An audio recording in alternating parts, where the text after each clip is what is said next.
Merhaba, ben Divan Pastaneleri Butik Pasta Şefi Elif Sümer. Bugün bir pastayı çiçeklerle süsleyeceğiz. Sizler de evlerde umarım bunu denersiniz. Önce hamurumu yoğuruyorum. Bunu belli bir kıvama getirmeniz gerekiyor. Belli bir yumuşaklığa, üzerindeki bu pürüzlü yüzeyin düzelmesi gerekiyor. Sonra nişastayı çok hafifçe, çok olmaması kaydıyla masamıza serpiştiriyoruz. Sonra merdanemizin yardımıyla hamurumuzu açacağız. Bu rengi gıda boyası ile elde ediyoruz. İçine çok az pembe bir gıda boyası ekledim. Yapışıyorsa eğer masanıza biraz daha nişasta serpiştirin.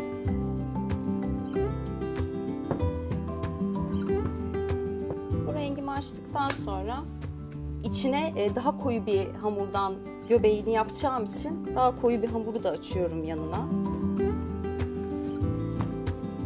Belli bir inceliğe getirmemiz gerekiyor çünkü bunları gül yaprağı yapacağım. Gül yaprağı da ince bir yaprak türü olduğu için o yüzden de çok kalın olmamalı ne de çok ince olmalı. Zaten uçlarını bir kopat yardımıyla incelteceğim.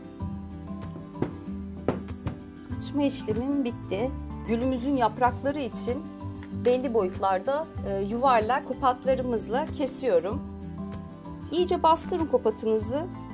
Kestiğinden emin olun, ondan sonra çekin.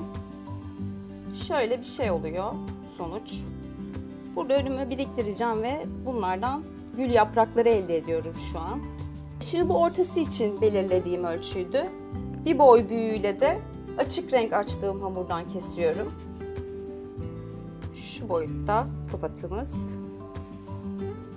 Yani siz evinizdeki çay bardağının başıyla işaretleyip bıçak yardımıyla kesebilirsiniz. Evdeki buna benzer boyutta bir şişe kapağı varsa onunla ölçünüzü alıp gene kesebilirsiniz. Bu boydan sonra bir boy büyüğünü daha yapın. Çünkü dış yapraklar gülün daha büyük oluyor. Onun için de şu boyu kullanıyorum. Yani şöyle farkı göstereyim. Bundan da birkaç tane kestikten sonra yapraklarımın uçlarını açmaya başlayacağım.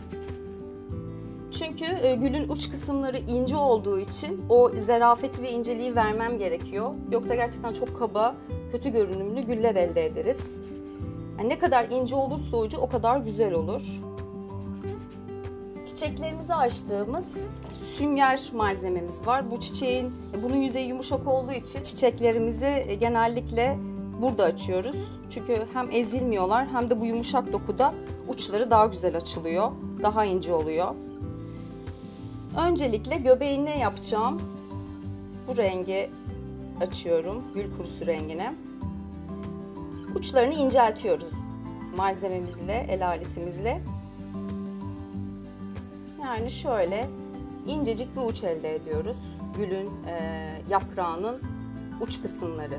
Buraları inceltmeyin çünkü buranın kalınlığına da ihtiyacımız var.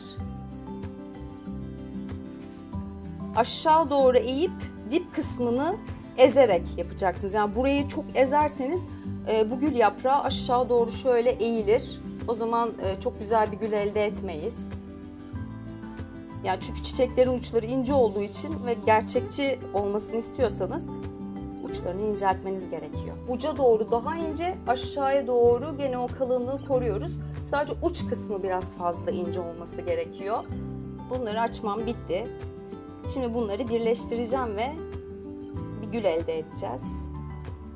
Öncelikle ortası bu renk olacak demiştim. Çünkü ortası koyudan dışarıya doğru, açığa doğru açılan bir gül yapacağız. Çiçeğimizin kalın yeriyle ince yerini tam ortalayarak şöyle bir üçgen bir form yapın ve bunu seri bir şekilde döndürün. Bu çiçeğimizin göbeği olacak. Döndürdüğümüzde şurayı birleştirmiyorum, yerleştirmiyorum ve döndürüyorum. Gördüğünüz gibi şurası açık. İsterseniz elinizle de açabilirsiniz. Bir gül göbeği oluşuyor. Daha sonra bu yaptığım yaprakları tek tek buraya yerleştireceğim. Öncelikle şu kısmına doğru bir yaprağımı yerleştiriyorum ve yaprağım biraz yukarıda kalmalı. Bunu göbeğime sarıyorum. Üstten çok bastırmayın, alttan kavrayın, öyle sarın. Ve sonuç bu. Şimdi ikinci yaprağımı koyuyorum. Bu yaprağı koyarken de çiçeğinizin yaprağının şu kısmına tam ortalayın bu yaprağınızı. Yani hep köşelerden birbirini devam ettirsin. Yani şöyle, şimdi bunu koyduktan sonra öteki yaprağımı da bu sefer bu yaprak, yani devam eden bir yaprak serisi gelecek.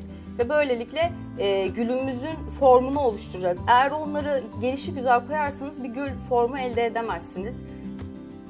Bunu da hafif böyle sıkarak yapın. Çok bol bırakmayın. Çok bol bırakırsanız potlaşır ve kendini salar. Sonra hafif böyle yaprağınızı açın. Şöyle bir kıvrım verin. Bu da hareketi verecek güle. Daha sonra yine aynı matematikle devam ediyoruz. Birbirini takip eden yaprakları yerleştiriyoruz. Ben şimdi göbek kısmını bitirdim. Şöyle çiçeğimizin göbeği. Şimdi bunun dışına şu açık renk daha büyük olan yaprakları döneceğim. Bunu da aynı şekilde yine aynı matematikle yaprakları sıralı sıralı dizdiğimizi unutmayın. Yine aynı sırada dizmeye başlıyorum fakat daha yukarıdan yapın.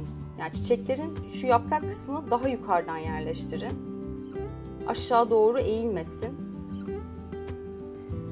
Eğer yapışırken bir sorun yaşıyorsanız bildiğiniz evdeki herhangi bir kabınıza su koyup fırça yardımıyla yaprağı koyacağınız yeri ıslatarak da yapıştırmasına yardımcı olabilirsiniz. Çünkü hamur bekledikçe kuruyor ve yapışmasına engel olabiliyor.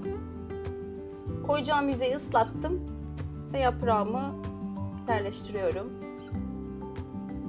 Arada bir yapraklarınızı şöyle düzeltin. Kıvrımlarını belirginleştirin eğer düşme olursa. İşte sonuç. Bir gülümüz oldu. En sonunda bunu bir bıçak yardımıyla şu kısmını kesiyorsunuz. Ve kenara alıyoruz. Kenara aldıktan sonra da düzeltebilirsiniz. Bu kadar. Ben sizin için daha önceden güllerimi hazırladım pastaya yerleştirmek için. Ama ondan önce size bir de yaprak yapmayı göstereceğim.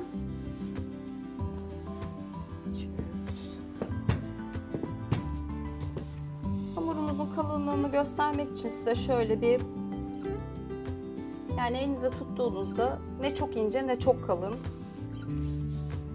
Gene aynı şekilde yaprakları kestiğim gibi kesiyorum. Bunun içinde kendinden dokusu olduğu için bunu yüzeyindeki dokuyu da kullanabilirsiniz. Şöyle elinize bastırırsanız ve iterseniz zaten yaprağın dokusu çıkıyor yaprağa. Bunu da aynı şekilde gül yaprağında yaptığım gibi kenarlarını incelteceğim daha gerçekçi bir görsel elde etmek için. Sadece kenar kısımlarını inceltiyorsunuz.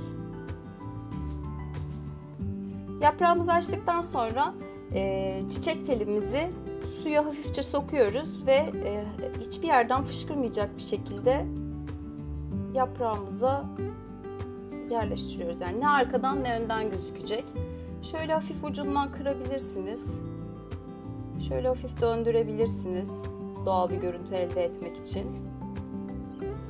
Bu da yaprağımız. Önceden hazırlamış olduğum çiçekleri şimdi pastamın üstüne yerleştireceğim. Yapıştırıcı bir malzeme su da olabilir. Çiçekleri koyarken altına sürün, pastaya yapışsın. Ben soğuk jöle kullanıyorum bu arada. Renkleri farklı tonlarda koyun ki bir denge sağlansın. Şöyle üçgen köşeye de yerleştirebiliriz. Full yüzeyini de ne kadar gül yapıyorsunuz ona göre değişir. Full yüzeyine de yerleştirebilirsiniz güllerinizi. Ben şu köşeye yerleştireceğim. Şu köşeden de yapraklarımı da yanlarına koyacağım. Şöyle gözükecek şekilde yapraklarınızı yerleştirin. Şöyle biri yukarıda biri aşağıda olabilir yaprağınızı. Bu pastalar daha çok nişan pastası olarak sipariş ediliyor. Divanda bunun her çeşidini, istediğiniz her modelde pastaları seve seve ekibimle birlikte size yaparım. İstediğiniz şekilde sipariş verebilirsiniz. İstediğiniz görseli bizimle paylaşıp birebir aynısını da yapabiliyoruz. Ya da aklınızda bir fikir olabilir. Biz onu aynen birebir uygulayabiliyoruz. Ekibimle seve seve size bu nişan pastalarınızı, mutlu gün pastalarınızı yapabiliriz. Şimdi şuraya birkaç tane de tomurcuk gül yerleştireceğim. Mesela şuraya yerleştireyim. Koyduğunuz her çiçeğin altına bir tane yaprak da yerleştirin. Ona hacim kazandırır. Biraz aşağı sarkıyor, görüntüsü de hoş gözükebilir. Pastanın üstünü bitirdim ama ben altını biraz boş gördüm ve altına da bir fırfır çekmeyi düşünüyorum. Şimdi size onun tekniğini de göstereceğim.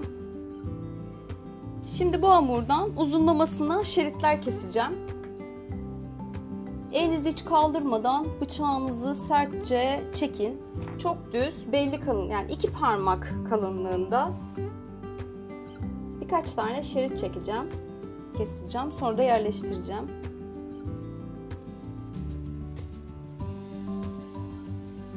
Şimdi gülün yaprağına yaptığım gibi hamurumun kenar kısımlarını inceltiyorum. Daha zarif gözüksün diye yapıyorum bu işlemi. Zaten kenarını inceltirken şöyle fırfırlar olmaya başlıyor. Şöyle hızlı bir şekilde aletinizi ucuna doğru bastırın. Hepsini uçlarını incelttikten sonra yerleştireceğim.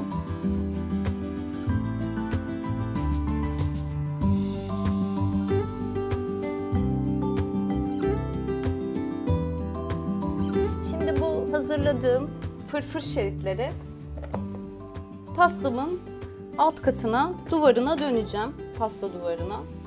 Ve böylelikle pastama bir hareket gelecek. Bu kadar boş kalmayacak. Önce pastanızın yüzeyini ıslatın. En üstten başlayacağız ki fırfırlarımız bozulmasın. Alta doğru ineceğiz. Şöyle biraz yukarıda tutun. Pastanıza biraz yükseklik de verir. Fırfırları da gözükür. Bunları alt alta dizeceğiz.